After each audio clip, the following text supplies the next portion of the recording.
오늘 할 두 번째 수학 용어의 2탄인데 오늘 할 내용들도 되게 중요한 것들이니까 우리 한번 들어가 봅시다. 자, 첫 번째는 유리수인데 이 유리수라고 말하는 개념은 저번 시간에 했던 유리수하고는 조금 달라.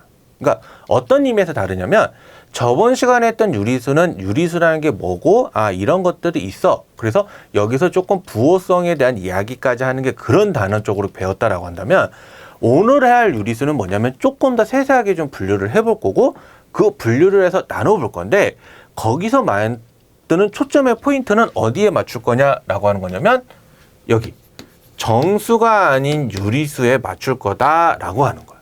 그러니까 오늘 할 유리수는 정수가 중요한 게 아니라 뭐가 중요하다? 정수가 아닌 유리수가 중요하다.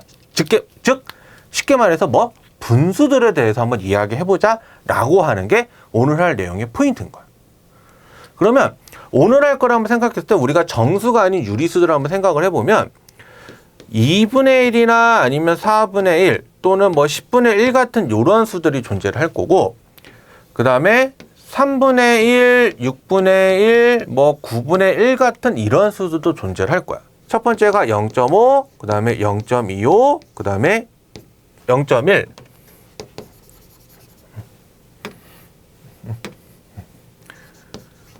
이렇게 해서 딱 소수로 표현했더니 다 나누어 떨어지지. 그러면 이렇게 나누어 떨어지는 분수들이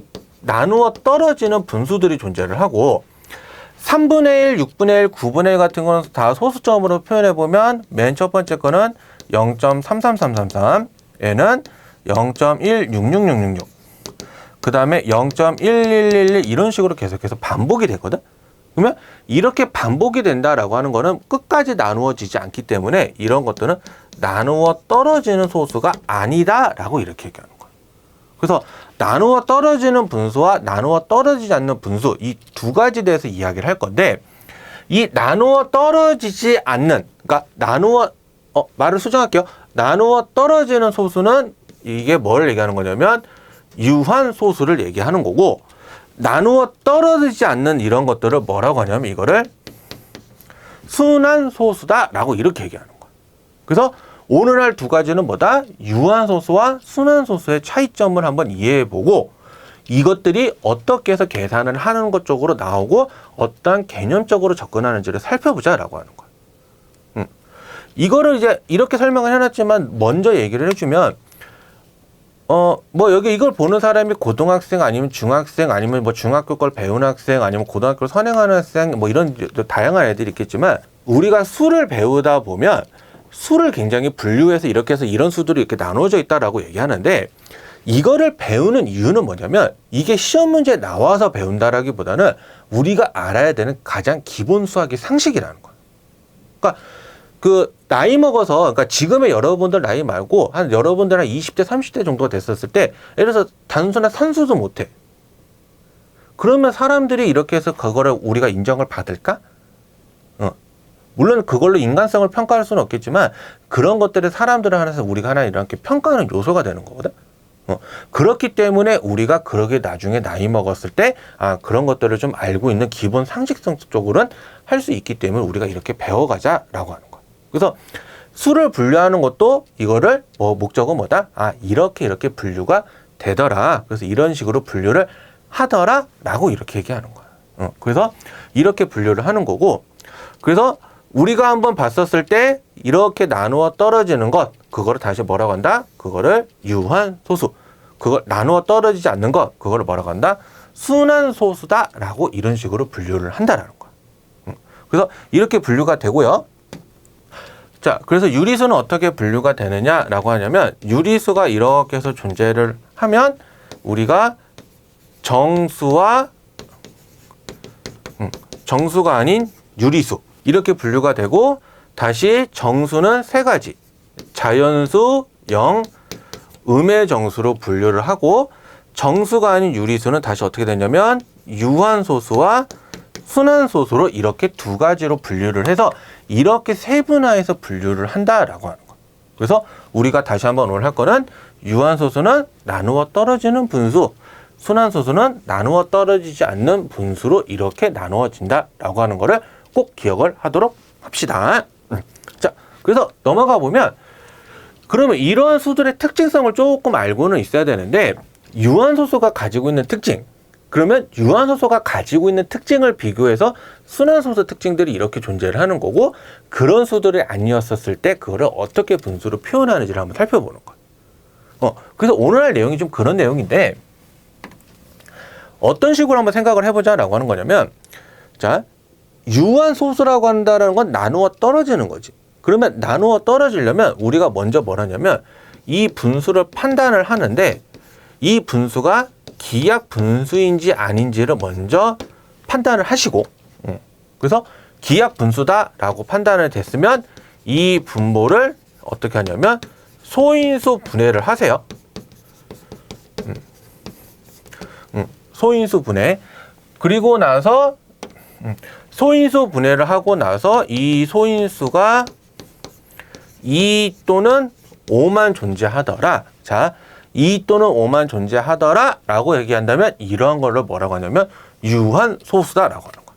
다시, 이게 기약분수인지 아닌지 판단하시고, 기약분수라고 판단이 됐으면 분모를 소인수 분해하시고, 분모를 소인수 분해했더니 이 소인수가 2 또는 5다 라고 얘기가 되면 이거를 우리가 뭐라고 한다? 유한소수다 라고 하는 거야. 그러면 이러한 특징이 아니면, 그러니까 다른 소인수들이 존재를 하면 그거는 유한소수가 아닌 뭐다? 순환소수다 라고 이렇게 이야기가 되는 거예요. 이해됐어요? 자, 그래서 하나 예시를 들어서 얘기해 줄 테니까, 자, 여러분들도 한번 숫자 하나 무작위로 한번 줘볼 테니까 이게 유한소수인지 아닌지 판단을 해보세요. 15분의 2야. 그러면 첫 번째 판단은 기약분수인지 아닌지. 다시, 기약분수인지 아닌지. 기약분수야? 아니야. 기약분수지. 그러면 기약분수로 판단이 됐으면 분모를 어떻게 한다? 소인수 분해를 한다. 그래서 봤더니 소인수가 3하고 5네? 그러면 선생님이 아까 얘기했던 뭐야? 2 또는 5라고 했는데 그거 말고 다른 게 존재하지. 그러면 얘는 유한소수가 아니라 뭐다라고 표현하냐면 순환소수다라고 이렇게 표현을 하게 되는 거야. 다시, 우리가 분모를 소인수 분해를 해서 이거를 계산을 해봤는데 소인수가 2 또는 5다. 그런 것들을 확인하는 게 중요하다라고 하는 거야. 자, 다른 숫자 하나 예시로 얘기해 봤을 때 15분의 3이다. 그러면 이거를 봤더니 기약분수인지 아닌지 먼저 판단을 하지. 봤더니 기약분수가 아니어서 이거를 약분을 하니까 5분의 1이 되는 거야. 그러면 이거는 분모를 소인수 분해할 필요 없지. 굳이 되어 있으니까. 그래서 분모의 소인수가 5밖에 없기 때문에 2 또는 5, 둘 중에 하나 이상만 존재하면 되기 때문에 이거는 유한소수다라고 판단이 가능하다라고 하는 거. 그래서 여러분들이 첫 번째로 생각을 해야 될 거, 이게 기약분수인지 아닌지 판단. 그 다음에 기약분수다. 그럼 분모를 소인수 분해한다. 그럼 소인수 분해를 해서 소인수가 2 또는 5만 있는지 꼭 생각을 해본다라는 거. 그래서 그런 것들이 아니면 유한소수가 아닌 순환소수다라고 생각을 하시면 되고요. 그러면 이거는 순환소수를 분수로 표현하는 방법을 한번 이야기를 할 건데, 이 순환소수를 분수로 표현하는 방법은 나중에 여러분들이 조금 미적분에 가서는 한 번 더 자세하게 다루게 돼요. 자세하게 다루지만 우리가 그런 아직 극한에 대한 걸 다룰 수는 없기 때문에 중학교 때 우리가 가장 기본적으로 배웠던 방법에서 방정식으로 푸는 것만 우리가 한번 살펴봅시다. 하나의 예시를 했을 때 방정식으로 갖고 한번 표현을 해볼 건데, 숫자 하나 예시로 해보면 예를 들어서 이거 해봅시다. 어떠한 x가 0.2444가 되는 수래. 그러면 순환이다라고 하는 것 자체는 뭐냐면 어떤 게 이 반복이 되는 걸 찾아보는 거거든. 그래서 여기서 반복이 되는 숫자가 뭐냐면 4야. 그래서 이 반복되는 숫자를 뭐라고 하냐면 순환마디라고 표현하기 때문에 우리가 이거를 표현해주면 이렇게 표현을 해요. 0.24 땡이라고. 이 땡이라는 표현보다는 다시라는 표현을 쓰지만 친숙한 표현을 땡이라고 하니까 선생님은 이렇게 얘기할게요. 그래서 이렇게 표현했는데 이거를 어떻게 할 거냐면 이거를 분수로 한번 해볼게요. 그러면 x가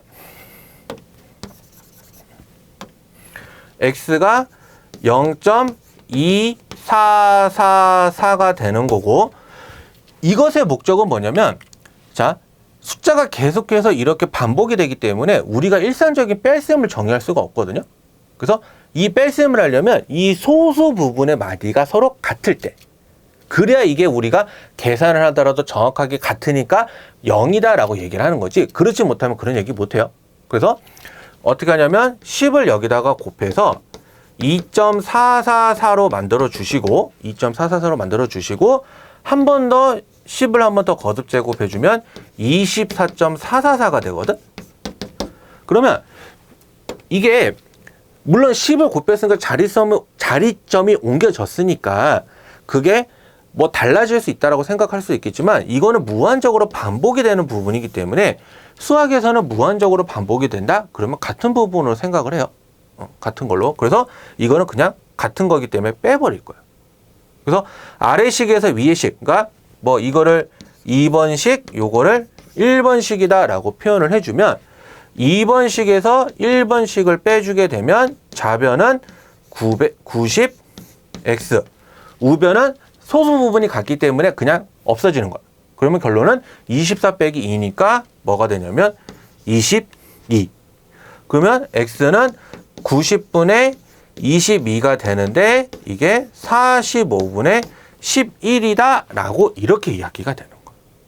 그래서 실제로 45분의 11을 나눠봐서 계산을 해주면 이런 식으로 계산이 된다라고 하는 것도 우리가 알 수 있다라는 것을 볼 수가 있어요. 그래서 이거를 공식적으로 많이 만들기도 하지만 실제적으로는 이 공식으로 되는 거는 교육과정상은 없고 교육과정에 맞춰서만 생각하면은 우리가 일반적으로는 이렇게 해서 생각을 한다라는 거. 한다라는 거. 물론 공식으로 만드는 것도 있지만 이거는 일단 오늘의 수업 내용의 목적은 공식보다는 왜 이렇게 되는지 설명하는 게 더 많기 때문에 이거는 공식으로 암기하는 거는 나중에 생각을 하시고요. 어떻게 한다? 이런 식으로 해서 그것들을 만들어 내더라 라고 하는 거를 꼭 기억을 해 주세요. 선생님이 당부하고자 하는 말은 그 부분입니다. 자, 우리 넘어가 볼게요. 그 다음에 이제 나오는 부분은 식의 계산인데 솔직하게 말하면 선생님은 이 식의 계산을 한마디로 정의하면 뭐냐면 여러분들이 열심히 하는 공부하는 모습이에요. 무슨 말이냐? 그냥 쉽게 말하면 계산을 많이 해야 된다. 근데 그 계산을 많이 해야, 그러니까 이 말은 의미는 여러분들이 그만큼의 손이 아프다라는 의미적으로 쓰는 말인데 이 식의 계산이라고 한다는 게 우리가 한번 수학을 한번 생각을 해보면 숫자들만 이렇게 해서 계산을 해오죠. 그러니까 초등학교 때 한번 살펴보게 되면은 혼합 계산의 시초가 뭐 소수의 계산, 뭐 소수의 나눗셈, 뭐 이런 것들 배우고 그것들을 분수도 배우고 그것들을 이제 섞여 있는 것들을 배우잖아. 그래서 이런 혼합 계산적인 하는 거를 그러니까 초등학교 6학년부터 중학교 1학년 때까지 그거를 이렇게 배우다가 실제적으로는 이제 학년이 올라가면 올라갈수록 수학 자체는 문자라든지 기호 이런 것들을 많이 쓰기 때문에 숫자에 대한 개념성이 점점 떨어지거든요. 그러면 그거를 이제 올려주는 개념이 이제 뭐가 되냐면 식의 계산 쪽이 되는 거예요. 그래서 식의 계산이 중요한 부분은 뭐냐면 여러분들이 올라가기 했을 때 학년이 올라갔었을 때 그런 계산들을 기본을 탄탄하게 해주는 그런 거를 받쳐주기 위해서 존재하기 때문에 첫 번째로 알아야 될 거는 뭐냐면 이제 지수 법칙, 그 다음에는 식의 곱셈, 그 다음에 다항식의 계산, 마지막으로 얘기하는 식의 대입이다라고 하는 거예요. 일단 이 네 가지 먼저 한번 얘기를 해주면 지수 법칙을 조금만 생각을 해주면 예를 들어서 이런 거라고 생각을 해보세요. A의 m제곱에다가 A의 n제곱을 곱하면 이 지수는 서로 어떻게 하느냐라고 하냐면 더한다라고 쓰거든요. 더한다. 그러면 왜 한번 생각을 해보냐면 숫자를 한번 생각해 볼게요. A제곱에 A 세제곱을 곱했어. 그러면 이거를 공식적으로 적용해주면 A 5제곱이 될 텐데 이제 이거를 공식이 아니라 조금은 우리가 한번 넓혀서 생각을 해보면 A 제곱이라는 거는 A 곱하기 A를 하는 거고 A 세제곱이라는 의미는 A 곱하기 A 곱하기 A를 하는 거야. 그러면 같은 수를 3번 곱하고 같은 수를 2번 곱했는데 여기다가 이렇게 해서 곱하는 거지. 그래서 이게 총 뭐가 되냐면 A의 5제곱이 되는 거거든. 그래서 지수에서 첫 번째로 곱하기 할 때는 어떻게 하느냐라고 하냐면 더하기를 한다라고 하는 거예요. 더하기를 한다. 그래서 그게 좀 첫 번째로 중요한 내용을 얘기하고 두 번째는 뭐냐면 나누기를 얘기할 건데 나누기는 그러니까 곱하기가 더하기니까 당연히 나누기는 뭐냐면 빼기겠지. 근데 조금의 조심해야 될 거는 뭐냐면 덧셈은 일반적으로 이게 지수가 일반적으로 자연수들에 대해서 많이 얘기하는데 뺄셈은 자연수 빼기 자연수라고 해서 항상 자연수가 되는 건 아니거든. 그래서 이 뺐을 때는 이게 0보다 클 때 그리고 0이 될 때 0보다 작을 때로 나눠주는 거야. 그래서 어떻게 쓰냐면 만약에 앞에 있는 숫자가 뒤에 있는 숫자보다 커 라고 한다면 그냥 있는 그대로 써주시고요. 있는 그대로. 만약에 같아 그러면 그냥 이거는 1이라고 생각을 하시면 돼요. 1. 그리고 작아 그러면 이때는 우리가 어떻게 표현하냐면 이거를 분수로 표현을 한다라고 생각을 하시면 돼요. 자, 이것도 간단한 예시로 한번 살펴볼게요. 자, a의 4제곱 나누기 a의 제곱이다 라고 한다면 이거는 뭐냐면 a 곱하기 a분의 a 곱하기 a 곱하기 a 곱하기 a를 하는 거거든. 나누기의 성질상. 그래서 이렇게 약분이 되지. 그래서 남는 결론이 a 제곱이기 때문에 4에서 2를 빼서 결과가 2가 되는 거구나 라고 이렇게 설명을 하는 거고, 만약에 뭐 제곱 나누기 제곱이더라, 그러니까 같은 수 나누기 같은 수더라 라고 한다면 이거는 아까 공식적으로 적용해주면 a의 0제곱인데 이 원리를 한번 생각을 해보면 a 곱하기 a분의 a 곱하기 a거든. 그러니까 같은 수 나누기 같은 수니까 이렇게 해서 나누어지지. 그래서 이게 뭐가 되냐면 1이다 라고 얘기하는 거예요. 그래서 너희들이 가장 많이 하는 실수, 어떤 수의 0제곱은 0이다 라고 대답하는 경우가 많은데 결론만 얘기해주면 어떤 수의 0제곱은 뭐다? 1이다 라고 하는 것도 다시 한번 강조를 합니다.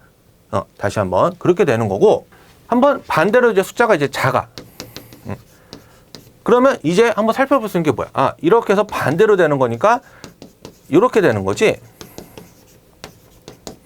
이렇게. 그래서 약분될 거 지워버려서 나오는 결론을 보게 되면은 이렇게 분수로 표현이 가능하다라고 하는 게 가장 기본적으로 말하는 지수 법칙들이다라고 하는 거예요. 거기에 추가적으로 하나 더 있는 게 좀 뭐냐면 요런 계산도 하나 존재를 하는데, 이거는 이렇게 서로 곱하는 개념이에요. 그러니까 이것의 의미는 한번 살펴보면 a제곱의 3제곱이다 라고 하는 말의 의미는 a제곱에 a제곱에 a제곱을 한다는 거기 때문에 아까 전에 지수의 곱셈은 뭐다? 지수의 덧셈. 그래서 이거를 그대로 따라가게 되면 a의 6제곱이 되는데 이렇게 곱한 거랑 같죠? 그렇기 때문에 이런 지수 법칙이 성립한다라고 하는 것도 같이 알아두세요. 같이. 이게 일단은 여러분들이 가장 기본적으로 배우는 지수 법칙들이고, 식의 곱셈이다라고 하는 건 뭐냐면 말 그대로 곱하기거든. 그러니까 식의 곱셈은 조금 두 가지로 생각을 해주면 이렇게. 자, 단항식 곱하기 단항식이냐, 단항식 곱하기 다항식이냐, 자, 다항식 곱하기 다항식이냐. 다시, 식의 곱셈은 총 3종류가 존재하는데 하나는 단항식 곱하기 단항식, 또 다른 하나는 단항식 곱하기 다항식, 마지막은 다항식 곱하기 다항식인데 선생님이 오늘 할 내용은 요거 2개예요. 요거 2개, 단항식이랑 단항식, 그 다음에 단항식이랑 다항식. 다항식과 다항식은 조금의 곱셈 공식적으로 얘기를 해야 되기 때문에 오늘 할 내용에서는 설명을 안 할게요. 자, 그래서 단항식 곱하기 단항식이다 라고 하는 건 뭐냐면 말 그대로 단항식이 뭐야? 항이 한 개 있는 것들을 얘기하는 거잖아. 그래서 만약에 뭐 a제곱 b 세제곱에 뭐 3a3 곱하기 b 넷이다 라고 이렇게 해서 써져 있으면 이것들을 어떻게 계산을 하느냐라고 하냐면 숫자는 숫자끼리, 문자는 문자끼리. 자, 다시 숫자는 숫자끼리 계산을 하고 문자는 문자끼리 계산을 해서 이런 것들을 차근차근히 법칙을 적용한다는 거예요. 그래서 지수 법칙의 활용이라고 생각하면 돼. 그러면 여기 있는 숫자는 1이 생략이 되어 있는 거기 때문에 1 곱하기 3이 돼서 3. a 세제곱에 a 세제곱이니까 이거는 a 제곱에 a 세제곱이니까 얘는 a 5제곱. b 세제곱에 b 4제곱이니까 이거는 b 7제곱으로 이렇게 계산을 하겠다라고 하는 게 단항식 곱하기 단항식인 거예요. 그래서 숫자들을 하나씩 이렇게 일일이 넣어줘서 계산하는 거를 뭐라고 한다? 그거를 단항식 곱하기 단항식이다라고 하는 거고, 단항식 곱하기 다항식 같은 경우는 뭐를 활용하느냐라고 생각을 하시면 되냐면 자, 단항식 곱하기 다항식 같은 경우는 뭐를 활용하느냐 생각하냐면 분배 법칙을 활용한다고 생각하시면 돼요. 자, 다시 뭐라고? 단항식 곱하기 다항식은 뭐다? 분배 법칙. 분배 법칙이라고 하는 건 뭐냐면 m 곱하기 a 플러스 b다 라고 한다면 요 하나를 이렇게 해서 다 전개해 주는 걸로 분배 법칙이라고 해서 각각의 따로따로 곱해서 이렇게 더하는 거를 뭐라고 하냐면 이거를 분배 법칙이다 라고 하는데, 이것도 하나의 예시로만 하나 얘기해 주면 뭐 3x 곱하기 뭐 여기가 x 마이너스 3y더라 라고 얘기해 주면 요거를 이렇게 해서 하나씩 이렇게 계산을 해준다 라고 하는 거. 그래서 이거는 앞에 거는 3x 제곱, 뒤에 거는 9xy로 이렇게 해서 표현을 해주는 게 뭐다? 단항식 곱하기 다항식이다 라고 이렇게 이야기가 된다라는 걸 명심하세요. 이거는 마지막 거에 대한 이야기는 선생님이 인수분해할 때 다 같이 다시 얘기할게요. 그래서 이렇게 계산을 한다라는 거. 그게 식의 곱셈이다 라고 하는 거고, 다항식의 계산이다 라고 하는 이 내용적인 설명은 뭘 얘기하냐면 그 계산이라고 해서 그 사칙연산 4가지를 다 하지는 않고 2가지. 더하기와 빼기. 더하기와 빼기인데 이 말은 뭐냐면 다항식, 그러니까 식에서 더하기 빼기를 한다라고 하는 건 우리가 2 더하기 3은 5라는 걸 알지. 근데 2 더하기 3x가 되면 이건 계산하지 못해. 왜? 동류항이 아니기 때문에. 그러면 여기는 우리가 어떠한 동류항적인 개념을 많이 확장을 해서 순서대로 생각하면 돼요. 중학교 1학년 과정에서는 1차식 계산, 중학교 2학년 계산에서는 2차식 계산까지만 다루고, 그리고 나서는 중3 때는 아무런 계산을 안 해. 그러다가 고등학교 올라가면서 이 차수가 더 높아지거든. 그래서 차수가 더 높아진다라고 하더라도 같은 동류항이다라고 판단이 되면 이거는 그냥 동류항끼리 더하기 빼기를 해라라고 하는 거. 그러니까 하나의 예시를 얘기해 주면 아까 말했던 2 더하기 3이다. 그럼 동류항이니까 5라고 쓸 수가 있는 거고, 2 더하기 3x다 라고 한다면 얘는 동류항이 아니기 때문에 그냥 그대로 두는 거야. 근데 만약에 2x, 3x다. 그러면 얘네들은 동류항이니까 뭐다? 이거는 5x다 라고 이렇게 이야기가 되는 거야. 근데 이게 차수가 더 늘어나서 2x 제곱 더하기 3x 제곱이다 라고 이렇게 판단이 되면 요거는 5x 제곱이다 라고 이런 식으로 써도 상관없다 라고 하는 게 다항식의 계산을 이야기하는 거예요. 그래서 이거는 너희들이 어떻게 생각해야 된다? 차수가 늘어나도 다항식의 동류항 계산은 똑같이 적용이 된다. 명심하세요. 1차식, 2차식이면 성립하는 건 아니야. 선생님 여기 A씨가 2차까지밖에 안 해줬으니까 2차면 성립하겠지 라고 하는 거 아니라고. 뭐가 간다? 3차, 4차, 심지어는 100차식이어도 동류항이면 성립한다라고 하는 게 그 내용을 여기서 이야기하는 거예요.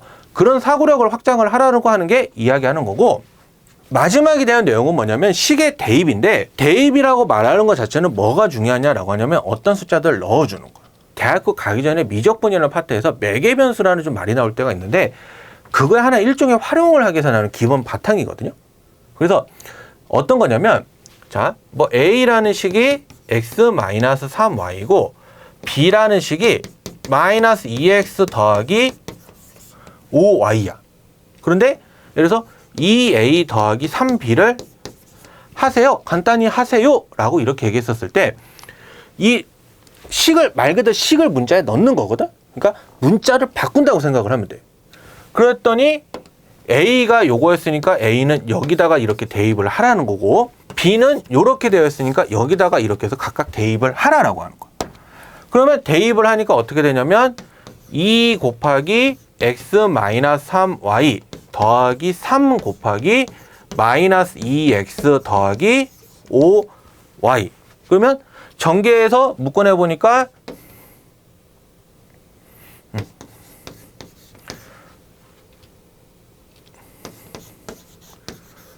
이렇게. 그래서 이런 식으로 전개해서 동류항을 만들어주는 게 식의 대입이다.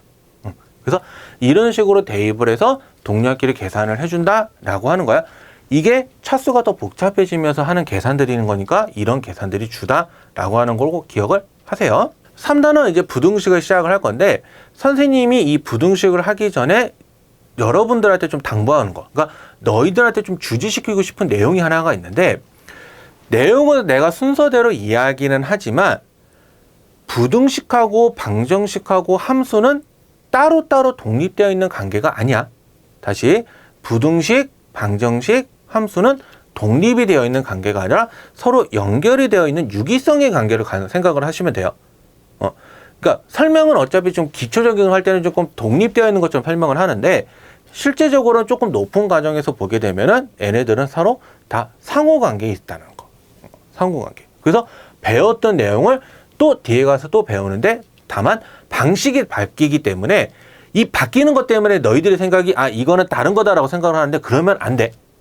그러니까 같은 연결고리라서 이렇게 연결하는 거를 생각을 하세요. 근데 단 지금 하는 순서대로 하는 내용은 조금의 이런 것들도 이렇게 차이점이 있구나 라는 정도로만 생각을 하시면 됩니다. 그래서 부등식인데 첫 번째는 부등식이다 라고 하는 건 뭐냐면 말 그대로 부등호를 사용한 식이야. 그러니까 부등호하고 등호 한 글자 차이로 지금 의미가 달라지는데 등호는 뭘 얘기하는 거냐면 요런 equal, 그러니까 같다라는 의미적으로 쓴다라고 한다면 부등호는 크다, 작다, 크거나 같다, 작거나 같다 이 네 가지를 사용해서 나타내는 말이 부등호라고 생각하면 돼. 생각하면 돼.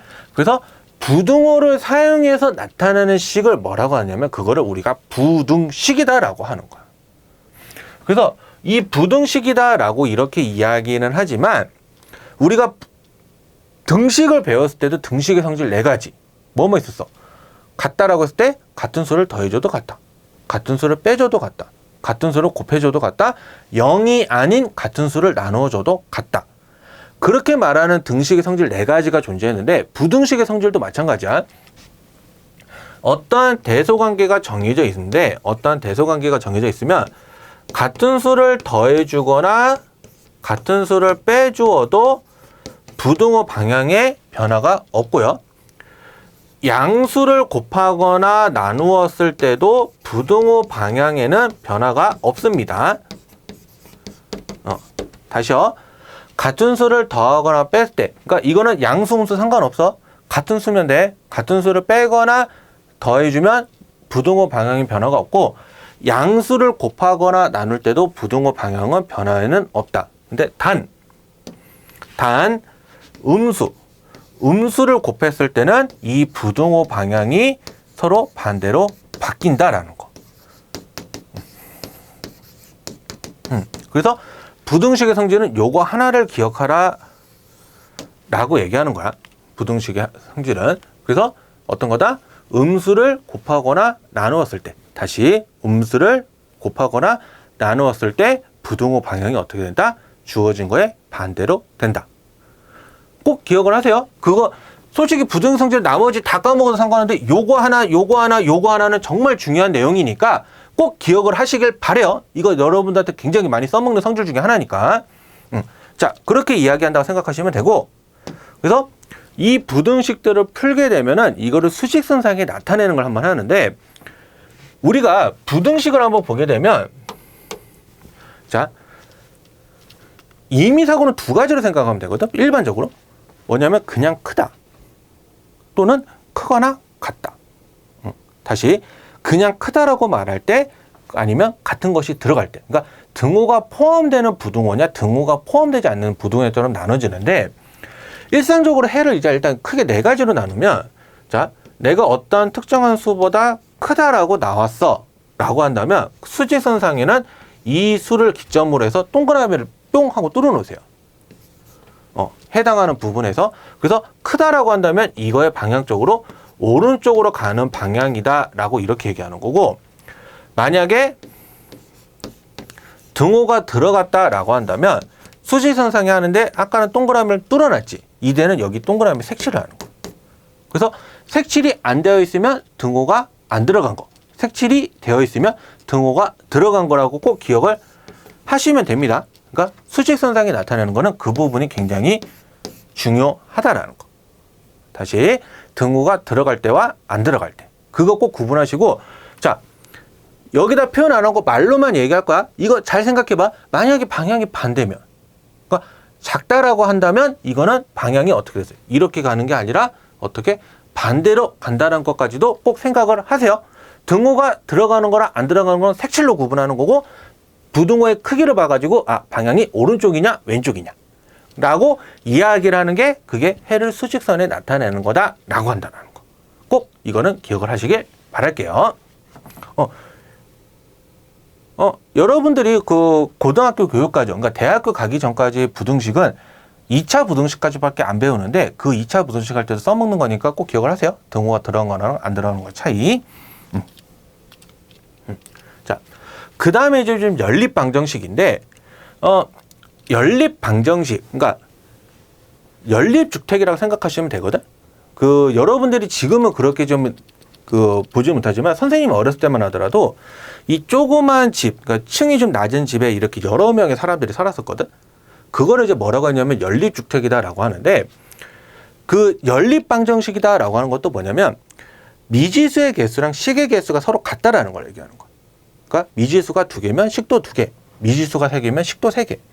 이런 것들을 표현해 주는 거를 연립방정식이다라고 얘기하는데, 그래서 방정식이기 때문에 연립방정식이든 1차 방정식이든 아니면 나중에 다시 배울 2차 방정식이든 아니면 여러 가지 방정식이든 어떤 방정식이든지 간에 해를 뜻하는 거는 뭐를 하냐라고 하는 거냐면 대입하면 만족한다야.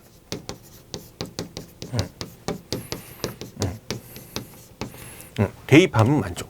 그러니까 뭐 예를 들어서 x 더하기 y는 뭐 2다라고 했었을 때 1라고 x가 1이고 y가 1이면 여기다가 이렇게 해서 대입을 하면 만족을 하지. 그러면 얘는 이것은 방정식의 해다라고 얘기하는 거고, 예를 들어서 1, 0을 했는데 넣어봤어. 만족해 안 해? 안 하지. 그러면 얘는 방정식의 해가 아니다라고 하는 거야. 그래서 방정식의 해는 기본이 뭐다? 대입하면 만족한다. 그래서 방정식을 푼다라고 하는 개념은 뭐냐면 이것을 만족하는 미지수 x, y 값, 그러니까 미지수의 값을 구하는 거를 방정식의 해, 그러니까 즉 방정식을 푼다라고 하는 것도 같이 기억을 하세요. 같이. 그래서 연립 방정식인데 쉽게 말하면 연립 1차 방정식이야. 정확한 제목이. 근데 기억하기 편하게 해서 연립 방정식이라고만 이야기하지만 우리가 실제로 기억은 다시 해야 돼요. 정확한 명칭은 뭐다? 연립 1차 방정식. 다시 정확한 명칭은 연립 1차 방정식. 그래서 그 푸는 방법 중에 이 두 가지를 이야기하는데, 하나는 뭐냐면 가감, 더할까에 뺄감, 더하고 빼는 걸 얘기하는 거고, 대입법은 말 그대로 뭐냐면 숫자를 넣는, 그러니까 식에 아까 대입을 했었지. 그거를 하나에 바뀌어서 이렇게 넣어주는 거를 식의 대입법이다라고 하는 거. 그래서 하나 그냥 예시로 우리 한번 살펴보면, 자, 그냥 간단한 숫자를 할게요. x 더하기 y는 2라는 식과 x 마이너스 y는 0이라는 식이 있는데, 내가 이거를 봤더니 식을 더해봤어. 자, 1번식, 2번식. 그래서 더해봤더니 2x는 2가 되어서 x는 1이 나오지.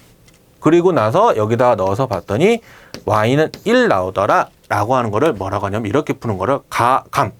그러니까 더하거나 뺀다. 이렇게 해서 한 문자를 없애더라 라고 하는 거를 가감법이다 라고 하는 거고, 똑같은 식인데 이번엔 어떻게 할 거냐면, 자, 요 식을 봤더니 이거는 y는 x야. 그래서 이거를 다른 식에다 대입을 해.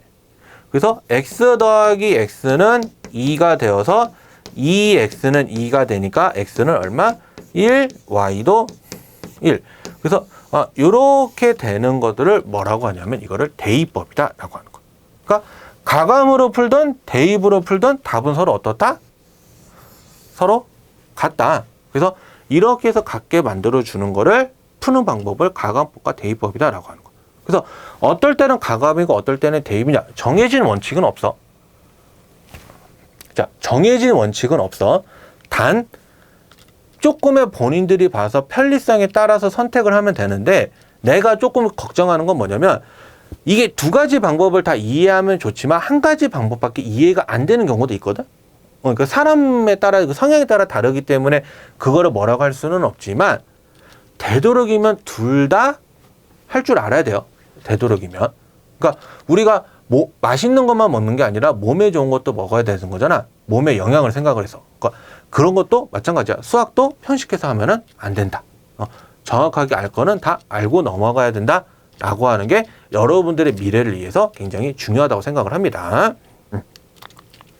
자, 그래서 그 마지막 연립 방정식을 하게 되면은 이 말을 항상 빼먹을 수밖에 없는데 1차 방정식이든 어떤 방정식이든지 간에 해가 특수한 거를 얘기하면 두 가지야. 뭐냐면 해가 너무 많거나 해가 너무 없거나. 그래서 이 두 가지를 얘기할 거야. 해가 무수히 많을 때, 해가 없을 때. 그러면 연립방정식 개념으로 좀 생각하면 어떻게 생각하면 편하냐면 해가 많다라고 한다는 거는 왜 많겠어?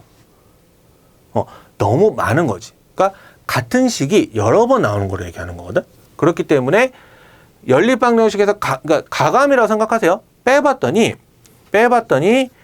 0 곱하기 x, 0 곱하기 y는 0꼴이라는 말이 나오면 이거는 해가 무수히 많다라고 하는 거고, 이 케이스는 0 곱하기 x, 0 곱하기 y인데 어떤 0이 아닌 숫자가 나와. 그러면 여기는 항상 0인데 얘는 0이 아니야. 같은 게 있어? 없지. 그런 것들을 말하는 거를 이거는 해가 없다라고 하는 거야. 자, 그래서 해가 무수히 많은 거와 해가 없다라는 개념은 이런 개념으로 쓴다라고 하는 거를 꼭 기억을 하세요. 이런 개념으로 쓴다라는 걸. 이거는 이것만 설명하고 조금 1차 하면서 다시 설명할 게 있으니까 그때 다시 돌아올게요. 자, 여기는 넘어갈게요. 그리고 오늘 할 단원 중에 제일 마지막 단원이고 제일 중요하고 제일 어려운 거. 1차 함수인데 선생님이 이 1차 함수를 굉장히 중요하게 생각하는 거는 왜 그러냐면 여러분들이 일단 함수라는 거를 전문적으로 배운 거 이때가 처음이거든요. 물론 중학교 1학년 과정에서 정비례, 반비례하는 얘기를 하지만 이게 함수라는 걸 설명할 때 올려버려서 얘기하기 때문에 중2 때 처음 나오고 그 다음에 고1 때 한번 더 나와. 그래서 이 함수라는 게 뭔지를 조금 하는데 함수라는 걸 하기 위해서는 일단은 뭘 먼저 설명하냐면 대응이라는 걸 설명을 할 건데 이게 좀 선생님이 미안한 말이지만 이거를 조금 국어사전적인 의미로 쓸 수는 없고 실제적인 의미로 쓰면은 하나의 짝을 만들어주는 거를 그걸 대응이라고 생각하면 돼요. 그러니까 뭔 말이냐면 뭐 x가 1이었는데 y가 2고 x가 2였는데 y가 3이고 x가 3이었는데 y가 뭐 4 이런 식으로 이렇게 만들어주는 관계를 뭐라고 하냐면 그거를 대응이라고 하는 거예요. 그래서 이 대응이라는 용어는 국어사전적인 의미하고는 조금 달라요. 그러니까 조금의 수학적인 의미로서는 이렇게 짝을 만들어주는 관계를 뭐라고 한다? 그거를 대응.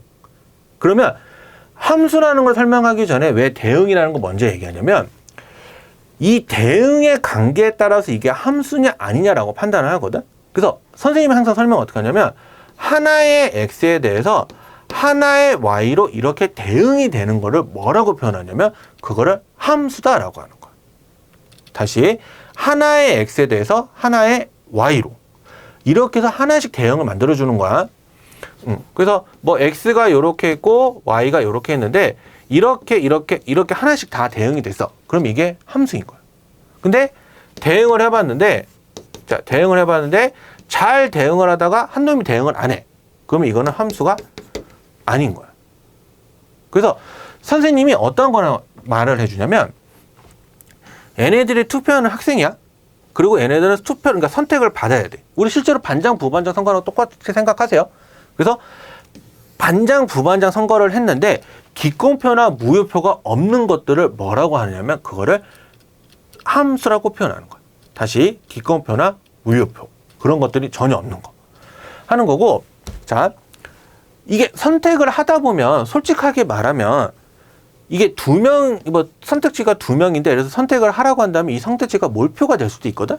한쪽으로만. 그러니까 이 선택지는 중복이 돼도 상관이 없어. 근데 그 중에서 이 선택을 받은 사람을 뭐라고 표현하는 거냐라고 하냐면 그거를 함수값이라고 표현하는 거야. 다시 함수값은 뭐다? 선택을 받은 사람들. 그래서 그 결과값을 이야기하는 건데, 보통 우리가 이 함수가 영어로 뭐냐면 펑션이기 때문에 y는 fx라는 식을 쓰고, 그래서 fa라고 이렇게 표현을 하는데, x가 a일 때 그때 말하는 결과값을 뭐라고 한다? 그거를 함수값이라고 표현을 한다 라고 하는 걸 꼭 기억을 하세요. 함수값. 그래서 하나 문제 예시로 설명을 해주면, 뭐 fx가 2x-4더라. 그래서 f3을 계산해 보세요 라고 한다면 x에다 뭘 넣는다? 3을 넣는다. 그래서 2 곱하기 3 빼기 4가 되니까 6-4가 돼서 계산해 주면 2가 나오는데, 이 결과값을 뭐라고 표현한다? 이거를 함수값이다 라고 이렇게 해서 표현을 해준다 라고 하는 거예요. 그게 함수값이라고 하는 용어를 꼭 기억을 하세요. 그러니까 함수가 뭔지, 그리고 대응이 뭔지, 함수값이 뭔지. 그러니까 가장 기본적인 용어라고 생각하시면 돼요. 그래서 1차 함수인데, 1차 함수라고 말하는 거 뭐냐면 x에 관한 1차 식이야. 그래서 보통 함수를 표현할 때 y는 무슨 식 이렇게 표현하는데, 이런 식으로 표현이 되는 거를 1차 함수라고 표현을 해요. y가 x에 관한 1차 식이더라. 다시 y가 x에 관한 1차 식이더라. 그거를 표현한 게 1차 함수다라고 하는 거고, 이 1차 함수에 대한 평행이동을 좀 이야기하면은 평행이동, 말 그대로 이동한다는 거거든. 이런 식으로. 그러니까 지금 보면 나라는 존재는 그대로 있지. 근데 내가 한 칸만 이렇게 옮겨도 나는 그대로 있지. 그래서 이렇게 해서 이동한 거를 뭐라고 하냐면 그거를 평행이동이라고 해. 그래서 여러분들이 다른 건 필요 없고, 이 1차 함수의 평행이동적인 개념은 뭐라고 생각하면 되냐면 y축으로 하는 평행이동만 생각을 하시면 돼. 그래서 어떻게 표현하냐면, y는 ax 플러스 b라는 그래프는, 이 그래프는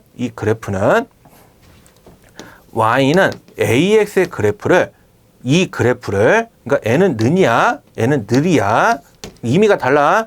느린데 이 그래프를 y축으로 어떻게 b만큼 평행 이동해줬다. 다시 y는 ax 플러스 b라는 의미는 y는 ax 그래프를 y축의 방향으로 b만큼 평행 이동해줬다는 거예요. 그러면 어떤 직선이 이렇게 있으면 이렇게 위아래로 오르락 내리락 할 거 아니야? 이런 관계를 말하는 걸 뭐라고 한다? 그거를 평행 이동이다 라고 너희들한테 이야기하는 거. 그래서 딱 하나 기억을 하면 뭐하다? 만약에 y는 2x라는 그래프가 있는데 y축에 마이너스 3만큼 평행이동했어. 그러면 이 식은 y는 2x-3이다 라고 쓰라고 하는 게 이 내용을 이야기하는 거예요. 그래서 그게 뭐다? 그게 평행이동이다. 그게 평행이동.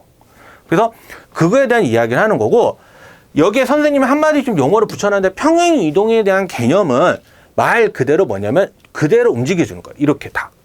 근데 이게 평행이동이라는 개념이 중학교 2학년 과정에서는 위아래만 움직이는 개념만 얘기하지만 솔직히 좌우도 가능하거든? 좌우로? 그러면 그러한 개념도 사실은 생각은 우리가 어떻게 한다? 해야 되는데 그거에 대한 이야기는 2차 함수 부분에서 이야기하기 때문에 오늘 할 내용은 뭐만 생각을 해라? 위아래 움직이는 개념만 생각을 해라 라고 하는 게 뭐다? 평행이동이다 라고 이렇게 얘기하는 거야. 됐니? 꼭 기억해야 돼. 평행이동은 이런 개념이야. 이렇게 움직여서 뭐만큼 평행이동하고 이렇게 해서 움직여가지고 이렇게 계산한다야. 평행이동에서 너희들이 무너지면 안 돼. 이거를 이렇게 계산을 한다라는 건 약속으로 우리가 쓰는 거니까. 자, 그리고 나서 이제 너희들한테 좀 어려운 용어들이 좀 나오기 시작을 하는데, 그 용어들이 좀 뭐냐면 첫 번째가 뭐냐면 기울기, 그리고 x절편, y절편이야. 자, 절편이라는 용어 듣고 떡이라고 생각하면 된다, 안 된다? 안 된다. 절편과 우리가 말하는 일반적으로 떡은 다른 얘기다. 그래서 첫 번째로 이야기는 뭐냐면 기울기인데, 기울기는 게 뭐냐면 너희들 날 봐봐. 내가 이렇게 해서 피사사사처럼 이렇게 할 수 있지? 이런 식으로. 이렇게 해서 나타나는 걸 뭐라고 하냐면 그걸 기울기라고 해. 기울어진 정도. 그러면 수학에서는 그 피사사사처럼 그런 거를 표현을 못하니까 하나의 식으로서 이렇게 표현을 할 거거든. 그래서 우리가 기울기라는 용어를 했었을 때 우리가 기울기라는 용어를 했을 때 이 정의를 어떻게 잡냐면 x의 값의 증가량 분의 y 값의 증가량을 뭐라고 하냐면 이거를 기울기라고 하고 y는 ax 플러스 b라는 식에서 이 a랑 같더라 라고 얘기하는 거예요. 그래서 1차 함수에서 x의 개수는 무슨 역할을 한다? 기울기라는 역할을 한다는 거를 꼭 기억을 하세요. 다시요.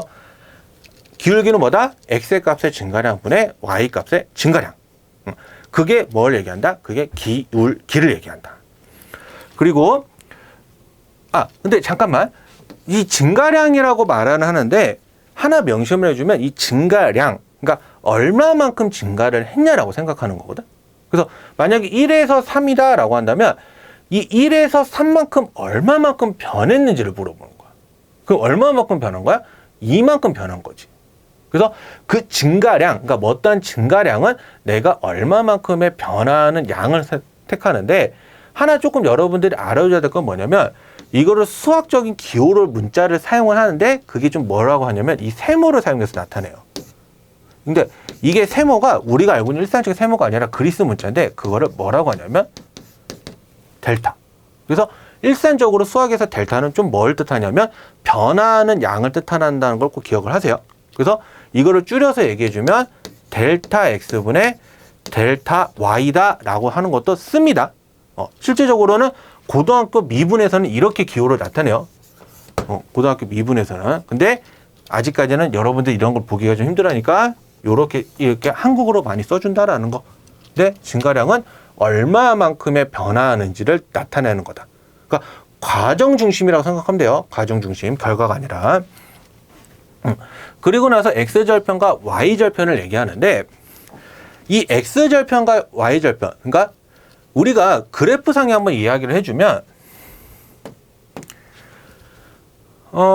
여러분들이 공간적인 거 나타내는 그래프는 없어요. 다 어디까지만 얘기하냐면 평면 좌표에서만. 그러니까 좌표 평면상에서 이야기하는데 이렇게 나타내는 축이 두 가지가 존재하지. 그래서 이거를 뭐라고 하냐면 이거를 x축, 요거를 y축. 그래서 어떤 함수를 내가 이렇게 임의적으로 하나 그려주면 이 x축과 만나는 요것을 뭐라고 하냐면 이거를 x절편. 이 y축과 만나는 거를 뭐라고 하냐면 이거를 y절편이다 라고 이야기해. 다시 x절편, y절편. 뭐다? x축과 만나는 점, y축과 만나는 점. 그거를 x절편, y절편이라고 하는데 이거 특히 그래프 그리는 것을 내가 좀 설명을 좀 자세히 한번 했으면 하는데 가장 실수 많이 하는 부분이기도 하지만 이 x절편을 나타내는 좌표적인 부분은 뭐냐면 y좌표가 0이다예요. 그러니까 y축과 만난다라는 거는 y가 없는 걸 얘기하는 거거든. 그래서 만약에 여기에 값이 p더라라고 한다면 이거는 p, 0이다 라고 표현을 하는 거고요. 만약에 여기에 만나는 점이 q다라고 한다면 이때 y절편은 좌표로 말하면 0, q다 라고 하는 사실도 여러분들이 꼭 기억을 하세요. 좌표 평면상에서 너희들이 가장 헷갈리면 안 되는 것 중에 x절편과 y절편이 존재하는데 이거를 좌표로 표현하면 몇 이렇게 할 때 x절편은 몇 0, y절편은 0, 몇 이렇게 표현을 한다라고 하는 게 가장 기본적인 내용인 거예요. 그래서 꼭 그거를 기억을 하세요. 그래서 이게 결론은 어떻게 얘기를 하냐면 y는 ax 플러스 b라는 거에서 x절편을 구하면 y가 0이다. 그러면 0은 ax 플러스 b니까 x는 마이너스 a분의 b다 라고 얘기하는 게 x절편 구하는 공식이고 x에다가 0을 대입하면 y는 b 나오지. 이게 뭐야? 이게 y절편이다 라고 하는 거야. 그래서 y는 ax 플러스 b라는 그래프에서 a는 기울기, b는 y절편을 뜻한다 라고 하는 것도 꼭 같이 기억을 해야 되는 사실. 꼭 기억을 하시고 이제 이것들을 가지고 이제 그래프를 그리는 방법을 얘기할 건데 그래프를 그리는 가장 중요한 기본적인 방법은 뭐냐면 두 점이야. 근데 그 두 점을 일반적으로 좀 선생님의 개인적인 선호도는 뭘 많이 쓰라고 하냐면 x절편과 y절편. 하나 뭐 숫자로 하나 내주면 y는 3x-6이다 라고 이런 그래프가 있으면 x절편이 얼마냐면 3이고 y절편이 얼마냐면 마이너스 6이야. 얘들아 줄여서 얘기했지만 이거 x절편이고 y절편이야. 잊어버리면 안 돼. 그래서 그래프상에 나타내면 x절편이 3이다라고 한다는 건 이거를 얘기하지. 3,0 그리고 얘는 0, 마이너스 6. 그래서 이 두 점을 어떻게 한다? 연결해서 그려주는 거를 이거를 1차함수 그래프 그리는 방법이다 라고 하는 거. 그래서 그래프 그리는 방법은 이렇게 해서 구하는데, 자, 선생님이 실제로 봤던 것 중에 가장 얘기한 말 해줄게. 예를 들어서 3,6이라고 썼어. 이 3,6이다 라고 한다는 거는 x가 3이고 y가 6일 때 말하는 여기 점을 얘기해. 3,6이라서 여기 3, 6에서 이렇게 연결하는 게 아니야. 다시 3,6은 x가 3일 때 y가 6이다 라고 이렇게 좌표상에 정확하게 붙여내는 거기 때문에 꼭 기억해야 될 거, x절편을 좌표로 표현하면 뭐다? 3,0이고 y절편을 좌표로 표현하면 0, 마이너스 6이다. 그리고 1차함수 그래프를 그리는 방법은 보통 뭘 이용한다? x절편과 y절편을 구해서 그것들을 구하는 과정을 이야기한다 라고 하는 게 가장 기본적인 토대야. 잊어버리면 안 돼. 자, 그래서 1차 함수를 하게 되면은 이 직선의 방정식이라는 용어가 나오는데, 자, 갑자기 뭐야? 함수가 나오다가 표현이 뭐로 바뀌었어? 방정식이라는 용어가 나왔지. 자, 선생님이 서두에서 뭐라고 했어? 부등식과 방정식과 함수는 뗄래야 떼는 관계다? 아니다. 서로 유기성을 가지는 관계다라고 했어. 식을 어떻게 표현하냐의 차이야. 그래서 이거를 얘기할 때 먼저 좀 하나 얘기할게. 표준형과 일반형이라는 용어가 있는데 기억할 필요는 없어요. 근데 차이점이 뭐냐면 y는 ax 플러스 b라고 표현해주면 이게 표준형. 자, 다시 y는 ax 플러스 b, y는 나타내는 게 표준형. 자, 이거를 전개를 해서 해봤더니 어떤 mx 더하기 ny 어떤 상수 모양으로 나왔어. 이렇게 해서 하는 거를 표준형이라고 해. 근데 일상적으로 조금 구분을 좀 어떻게 하냐면 얘는 일반적으로 함수, 함수라고 표현을 좀 많이 하고요. 얘는 일반적으로는 좀 방정식이라는 표현을 좀 많이 써요. 그러니까 차이는 이렇게 있지만 의미는 서로 어떻다? 같다. 그래서 식을 요렇게 해서 요렇게 바꾸든 요렇게 해서 요렇게 해서 바꾸든 뭐가 중요하냐라고 하냐면 내가 이거는 같은 식이다 라고 인지하는 게 더 중요하다라는 거. 다시 뭐다? 이거는 서로 같은 의미다. 같은 의미다. 우리가 콩나물이든 콩나물 무침이든 간에 주 재료는 콩나물이죠. 그러니까 그거 같은 거예요. 그거 같은 거. 그러니까 의미가 서로 같다. 그래서 표준형이 뭐고 일반형이 뭐다라는 걸 나는 외우라고 한 적은 없어. 근데 중요한 건 뭐다? 표준형이든 일반형이든 우리는 같은 거를 얘기한다 라고 하는 게 가장 큰 중요한 거. 오늘 중요한 거. 그거고, 직선의 방정식에서 x는 a, y는 b. 그러니까 여기서 말하는 a, b는 상수를 얘기하는데 우리가 보통 직선을 하면 자, 이렇게 오른쪽으로 가거나 아니면 이렇게 왼쪽으로 기울어져요. 이 두 가지 중에 하나를 얘기하는데 우리가 말 못하는 것 중에 내가 지금 그림으로 표현은, 그러니까 내가 손으로 표현할 수 있는 게 일단 이렇게 일자로 되어 있는 거. 자, 내가 이렇게 일자로 서 있는 이런 직선도 한번 생각을 해봐야 되는 거고, 그리고 이렇게 가로로 눕혀지는 직선도 생각을 해볼 수 있을 거야. 그 두 가지 직선에 대해서 이야기하는 건데, 이 세로로 뻗어가는 직선이 조금 이런 직선이고요.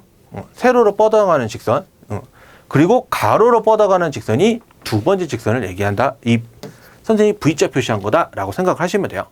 그래서 다른 말로 얘기해주면 세로로 뻗은 직선은 무슨 의미냐면 기울기가 무한대인 직선. 자, 다시 이렇게 세로로 뻗은 직선은 뭐다? 기울기가 무한대인 직선. 가로로 뻗은 직선은 기울기가 0인 직선이다 라고 이렇게 얘기하는 거예요.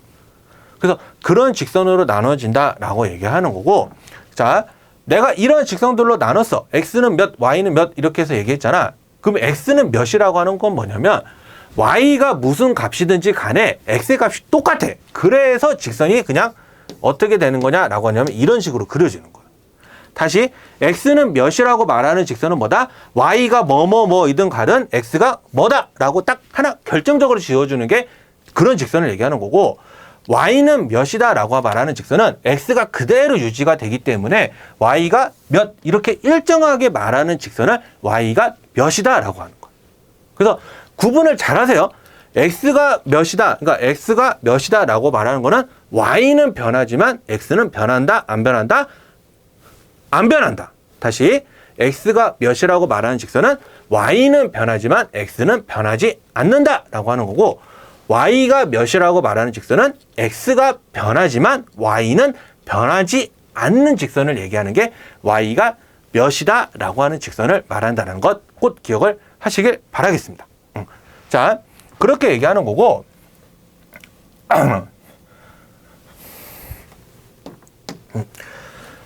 근데 우리 좀 아까 우리 배웠던 것 중에 또 하나 나오는 거 있지. 요거. 특수한 해의 연립 방정식. 자, 직선의 방정식은 직선의 방정식이지만 이 직선의 방정식도 식이 두 개가 되면 연립 방정식이거든. 그래서 연립 방정식이 해다라고 하는 말의 의미는 다른 말로 얘기해 주면 각각의 두 개의 직선을 그려봤는데 이 두 개의 직선을 그려봤는데 이 서로 교점이 있어. 그래서 이 두 직선의 교점을 말하는 거랑 똑같다라고 하는 거예요.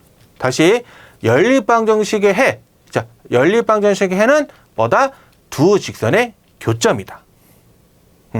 이게 그래서 방정식과 부등식과 함수가 뗄래야 뗄 수 없는 관계다라고 이야기하는 이유가 이것 때문에 그래요.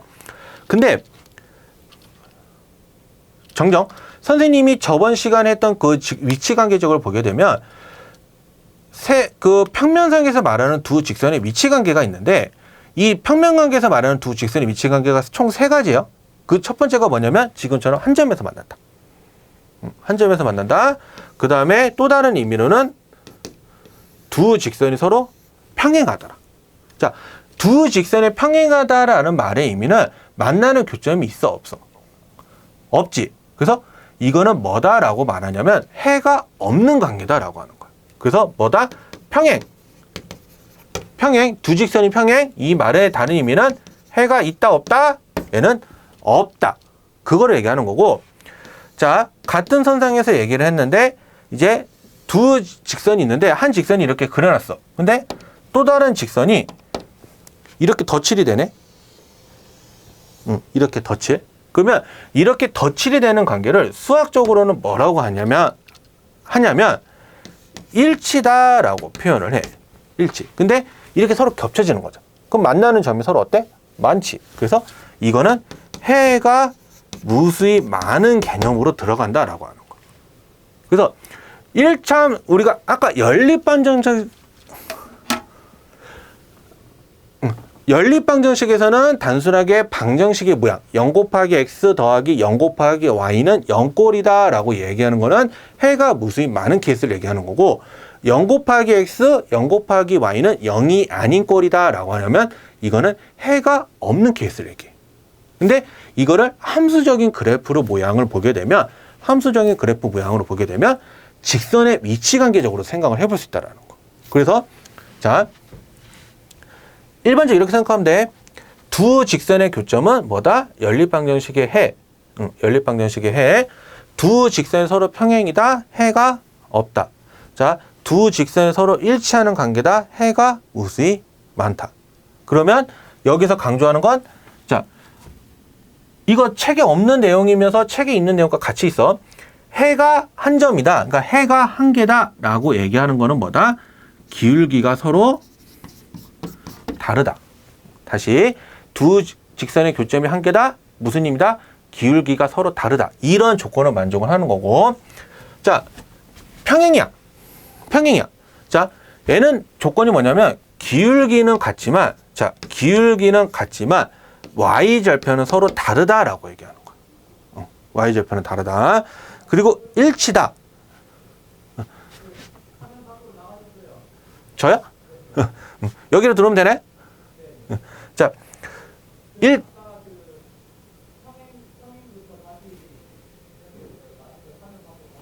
요거부터요? 그러면 그냥 평행이라고 얘기할게요. 자, 두 직선이 평행이다 라고 하는 거는 무슨 얘기냐면 기울기가 서로 같고 y절편이 서로 다르다 라고 이야기하는 거고, 일치다 라고 하는 거는 기울기와 y절편이 다 같은 걸 이야기하는 거예요. 그래서 그 해가 특수한 연립 방정식이다라고 했었을 때 기억을 해야 되는 공식이 총 3종류로 생각을 하는데 방정식의 개념에서는 그러한 모양, 그러니까 0 곱하기 x 더하기 0 곱하기 y는 0이다. 0 곱하기 x 더하기 0 곱하기 y는 0이 아니다. 이런 모양으로서 생각을 하지만 1차함수적인 개념에서는 조금 확장을 더해서 어떻게 표현을 하냐라고 하냐면 두 직선이 교점이 있다. 그러니까 교점이 하나다. 그러면 기울기가 다르다. 두 직선이 평행이다. 그러면 기울기는 같지만 y절편은 다르다. 그리고 일치다. 두 직선의 기울기도 같고 y절편도 서로 같더라. 라고 이렇게 얘기하는 거예요. 그래서 그거를 한 문장으로 이제 하나의 식으로서 표현을 좀 얘기를 하면 어떻게 얘기하냐면 일반형적으로 좀 표현을 많이 하는데 ax 더하기 by 더하기 c는 0이라는 거와 a'x b'y c'0이란 이렇게 두 가지가 존재를 하면 실제로 빼서 이야기도 하지만 어떻게도 이야기하냐면 이 문자의 개수의 비가 달라. 비교를 해봤더니 달라. 그럼 이 말은 그 기울기가 다르다는 의미를 하기 때문에 얘는 해가 한 개이다 라고 얘기하는 거고, 자, 개수의 비가 같아. 개수의 비가 같다라는 말의 의미는 뭘 하고 있냐면 기울기가 같다는 걸 얘기해. 그런데 상수항의 비가 다르다라고 한다는 거는 y절편적이 다르다는 거거든. 그래서 얘는 해가 0개가 없다라고 하는 거야. 그런데 이게 개수의 비가 다 같네? 개수의 비가 다 같아. 그러니까 이런 것들이 다 같으면은 기울기도 같고 y절편도 같기 때문에 이거는 일치가 되기 때문에 해가 무수히 많다라고 이렇게 이야기하게 되는 거예요. 그래서 공식적인 거는 우리가 이런 형태도 기억도 해야 되지만 실제적으로는 다 같이 유기성으로 가지고 하는 게 좋아. 유기성을. 그래서 지금의 실제적으로 중학교 2학년 애들을 보게 되면은 방정식하고 함수를 같이 함께 배우는데 이거는 같이 배우는 게 좋습니다. 따로따로 기억을 하라는 게 아니야. 같이 배워서 이렇게 해서 적용이 되는 거구나 라고 하는 거를 우리가 할 수 있다라는 거. 그것을 꼭 기억을 하도록 합시다. 자, 한번 오늘 배웠던 것들에 대한 간단한 퀴즈들을 한번 해볼 건데, 자, 약속은 뭐냐면 퀴즈를 풀기 전에 먼저 일시 정지하시고 먼저 풀어보시고 본인의 답이 맞는지 아닌지를 꼭 생각을 하세요. 그리고 몇 개의 문제 정도는 정해진 답은 없어. 무슨 말이냐면 선생님이 좀 즉석에서 내는 문제들도 좀 있기 때문에 그거는 꼭 여러분들이 실제로 연습해서 맞춰보세요. 자, 한번 넘어가 보면 첫 번째. 자, 퀴즈 1번. 정수가 아닌 유리수는 유한소수와 무한소수가 있다라고 하는데 이것에 대한 답은 X야. 자, 선생님 여기 친절하게 써놨는데 실제 선생님의 경험담을 담아서 얘기하는 거니까 꼭 기억하세요. 니네들한테 소수가 어떻게 분류가 되니? 라고 하면은 기본적인 대답이 뭐냐면 아무리 설명해줘도 습관이 돼 있다 보니까 유한이랑 무한이라고 대답을 하는데, 자, 유한이랑 무한이 아니라 유한이랑 순한이야. 순한. 근데 왜 이렇게 하냐면 무한 소수 중에는 순환하는 부분이 있고 순환하지 않는 게 있어. 그게 순환하지 않는 게 중학교 3학년 때 배우는 무리수라고 표현을 하기 때문에 여기서 우리들이 이야기하는 거는 뭐다? 유리수만 이야기하기 때문에 다시 앞으로 돌아가면 뭐야? 유리수만이잖아. 그래서 무한소수라고 대답하면 땡이다 라고 하는 거. 실제로 너희들이 문제 첫 번째 풀었을 때 가장 습관적으로 대답하는 게 요거야. 유한하니까 반대로 무한만 생각하는데 그게 아니야. 유한의 반대, 유리수에서 유한의 반대는 뭐다? 순환이다 라고 하는 거를 꼭 기억을 하시길 바랄게요. 그래서 이 첫 번째 답은 틀렸다 라고 얘기하는 거고, 자, 두 번째는 0을 제외한 모든 수의 0제곱. 그러니까 선생님이 말했던 요건데 A의 0제곱은 0이냐 라고 하는 질문에 대한 답도 이것도 뭐다? X. 뭐야? A의 0제곱은 같은 수를 같은 수로 나눴기 때문에 답은 1이다 라고 하는 거를 꼭 기억을 합시다. 기억을 잊어버리면 안 돼요. 이 실제로 앞에 두 문제, 지금 했던 두 문제는 선생님이 강의했던 경험담에서 나오는 그 문제이기 때문에 꼭 여러분들한테 강조하고 싶은 거. 기본 문제이기 때문에 실수하지 말라고 얘기하는 거니까 꼭 기억을 하세요. 자, 3번. 이거는 선생님이 하나 그냥 1차 부등식을 한번 만들어 보라는 의미에서 하는 건데 이건 정해진 답은 없어요. 정해진 답은. 근데 어떻게 하냐면 그냥 하나 뭐 즉석에서 하나 만들어 보면 3x-6은 9보다 크다라고 했었을 때 아까 우리 부등식의 성질을 생각을 해보면 더하기를 한다든지 빼기를 한다든지 했을 때 부등호 방향이 바뀐다 안 바뀐다? 안 바뀐다. 그래서 6을 양변에 이렇게 해줘도 이 양은 부등호 방향이 없어요. 그래서 이렇게 그대로 써주고 3으로 나눌 건데 3은 양수니까 부등호 방향이 변화가 없어서 이런 식으로 나와서 계산이 된다라고 하는 거예요. 하나 문제를 내볼까 했는데 이거는 여러분들이 좀 간단한 문제이기 때문에 스스로 한번 그냥 간단한 문제라도 만들어 봐서 풀어보세요. 하나의 예시로서 얘기해 주는 거니까. 그 다음에 4번.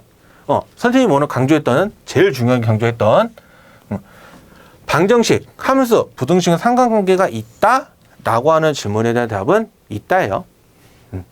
있다. 꼭 기억하세요. 독립적으로 해서 이 단어 따로, 요 단어 따로, 이 단어 따로가 아니야. 다 수학이라는 게 연결이 되어 있고 이 유기성에서 연결이 되는 거기 때문에 이거는 여러분들이 독립적으로 생각해서 따로따로 생각하면 된다, 안 된다? 안 된다.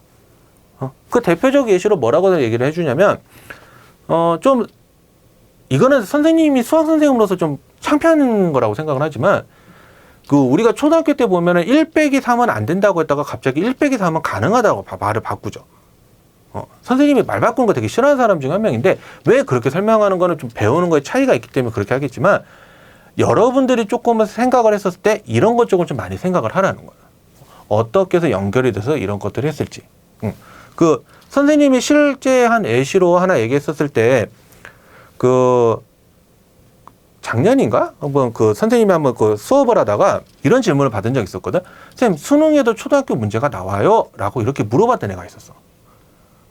그래서 내가 뭐라고 대답을 해줬었냐면 초등학교 문제가 뭐 나오지는 않는다. 근데 초등학교 개념은 알아야 된다. 그래서 하나의 비유적인 예시로 너희들한테 1 더하기 1이 2라는 거를 수능에 나오진 않지만 알고 있는 사실 아니냐.